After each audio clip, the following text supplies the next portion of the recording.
Doctor علامہ محمد اقبال رحمۃ اللہ علیہ کا فلسفہ خودی ان کی فکر کا مرکزی تصور ہے۔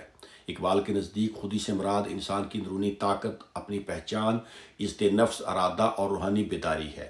وہ چاہتے تھے کہ انسان اپنی پوشیدہ صلاحیتوں کو پہچانے، خود اعتمادی پیدا کرے اور اپنی زندگی کا مقصد بلند رکھے۔ اقبال کے فلسفہ خودی کے اہم نکات یہ ہیں: خودی کی پہچان۔ اقبال کہتے ہیں کہ انسان کے اندر بے شمار صلاحیتیں موجود ہیں۔ اگر انسان اپنی خودی کو پہچان لے تو وہ بڑی سے بڑی کامیابی حاصل کر سکتا ہے۔ ان کا مشہور شعر ہے: خودی کو کر بلند اتنا کہ ہر تقدیر سے پہلے خدا بندے سے خود پوچھے بتا تیری رضا کیا ہے۔ اس شعر میں اقبال انسان کو بلند ہمت، با اعتماد اور با کردار بننے کی تلقین کرتے ہیں۔ خودی کمزور کیسی ہوتی ہے؟ اقبال کے مطابق خوف، غلامی، سستی، دوسروں کی اندھی تقلید، نا امیدی، یہ چیزیں انسان کی خودی کو کمزور کر دیتی ہیں۔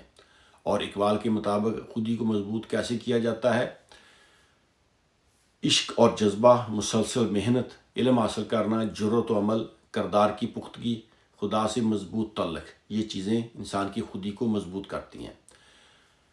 فلسفہ خودی کا مقصد: اقبال چاہتے تھے کہ مسلمان اور تمام انسان اپنی قدر پہچانیں، ذہنی غلامی سے نکلیں، عمل اور جدوجہد اختیار کریں، دنیا میں مثبت تبدیلی لائیں۔ اقبال کے نزدیک عشق اور خودی۔